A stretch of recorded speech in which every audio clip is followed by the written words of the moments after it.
Our next topic is about magnetism. Magnetism was first observed in some objects, such as a lodestone, which are known to attract iron filings. As seen on the illustration, there are spikes that adhere to that lodestone, and those are iron. This phenomenon is called magnetism, a fundamental property of some materials to attract iron. And the object that exhibits this phenomenon is called magnet. The attraction is caused by the magnetic field emitted by some materials. Later on, it was also observed that a charged particle in motion creates magnetic field. Magnetic field describes the magnetic influence of electric currents and magnetized materials, and is represented by magnetic field lines. Magnetic field is a vector field that has both magnitude or strength and direction. Denser magnetic lines or flux means stronger magnet. So the strength of a magnetic field can be determined by the field's flux density, or the number of lines per square inch or per square centimeter, which is measured in the unit of Gauss or Tesla. 1 Gauss is equal to 0.0001 Tesla, and 1 Tesla is equivalent to 10,000 Gauss. Standard bridge magnets have magnetic field strength of about 0.001 Tesla, and most MRI scanners use very powerful magnets with 1.5 Tesla to 3 Tesla. With regards to direction, the direction of the magnetic field follows north to south direction.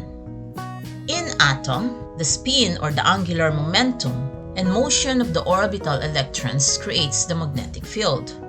Remember that in accordance with the Pauli exclusion principle, a maximum of only 2 electrons can occupy the same energy state or orbitals at the same time. The 2 electrons spin in opposite directions, spin up and spin down, effectively canceling each other's magnetic field. However, some atoms contain 1 or more unpaired electrons whose spin can produce directional magnetic field. When a significant number of atoms with unpaired electrons aligned with their spins in the same direction, the combined magnetic field would be strong enough to be felt. Magnetic field is dipolar, and it is called magnetic dipole. This means that magnets will always have 2 poles, the North Pole and the South Pole.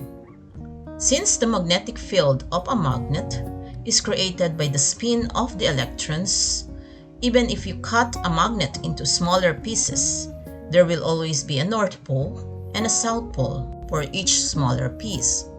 And this is what it meant by a magnetic dipole. As we have already mentioned, the magnetic property of a material originates from the unpaired electrons of a specific atom. However, not all atoms with unpaired electrons can already be considered magnets. Let us look at iron. Iron has 4 unpaired electrons that are spinning in the same direction. Despite this, a piece of iron metal may not exhibit magnetism. This is because the magnetic dipoles of the individual atoms are pointing in different directions. Aligning the magnetic dipoles of the atoms comprising the iron metal creates the magnetic domain. Magnetic domain is a region created by the accumulation of many atomic magnets with their dipoles aligned. To create a magnet, these magnetic domains should also be pointing in the same direction. Here, we see an object with loose or random magnetic domains. It is non-magnetic. And here, we see an object with their magnetic domains aligned. It is magnetic. How do we make the object magnetic? Subjecting a ferromagnetic material to a magnetic field will align their magnetic dipoles. This is what happened to a lodestone which has been subjected to the Earth's magnetic field for a very long time. If we want to create a magnet for a short period of time, we have to expose the object to a very strong magnetic field, such as the one given off by an electromagnet. But remember that permanent magnet can also lose their magnetism, such as when they are exposed to extreme temperature or when subjected to extreme pressure, such as when a permanent magnet is constantly dropped. Similar to electrostatic laws, magnetism also follows some fundamental laws. First, like magnetic poles repel. If you put two north poles together, you will feel the force of repulsion between the two poles. The same is noted if we put two south poles together. They will also repel each other. Second is that unlike magnetic poles attract, putting a north pole and a south pole would attract each other. Another law states that the force of interaction between two poles is directly proportional with the magnetic field strengths of the two poles and inversely proportional to the square of the distance between them. As you can see, this is also very similar with the Coulomb's law, which describes the electrostatic force of interaction between two charged particles or objects. This fundamental law of magnetism means that as the product of the magnetic field strengths increases, the force of their interaction also increases proportionately. And as the distance between the two poles increases, the force of interaction decreases by a factor of 4. As we have discussed, not all materials have the property of magnetism. Therefore, materials can be categorized according to its magnetic property. There are 4 types of magnetic materials. We have the non-magnetic, diamagnetic, ferromagnetic, and paramagnetic. Non-magnetic, as the name implies, are materials that are unaffected by magnetic field. Examples of these materials are wood and glass. Diamagnetic are materials that are weakly repelled by magnetic fields. They cannot be artificially magnetized, and they are not attracted to a magnet.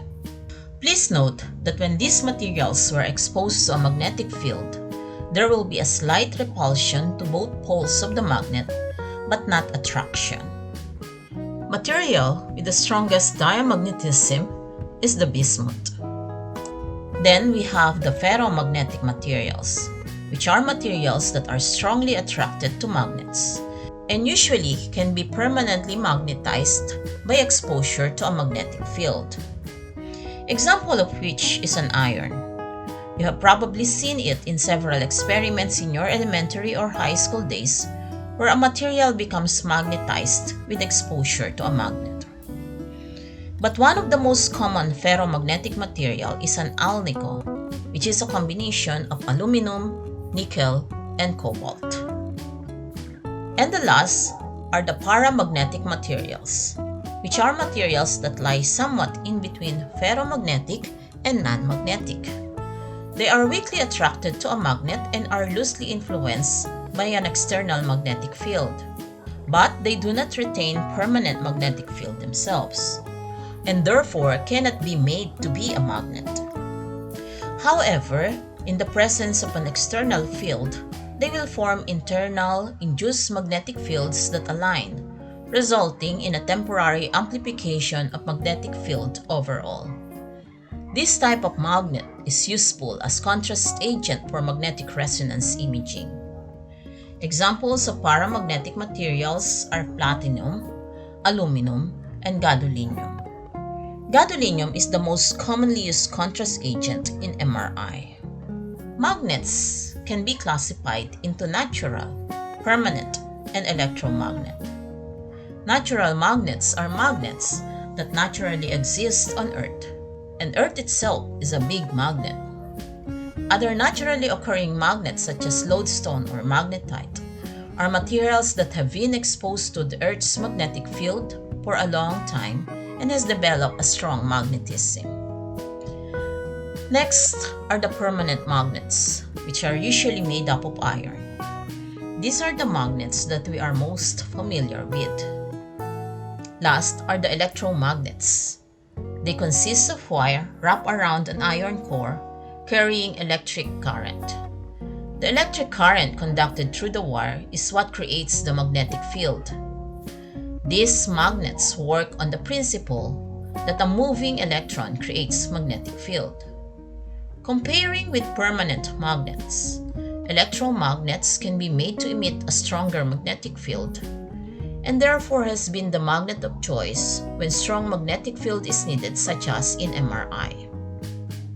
Shown here are the magnetic gradient coils used in MRI. However, electromagnets are more expensive and requires constant maintenance. These have to be considered in buying an MRI unit. This ends our presentation for today. Thank you so much.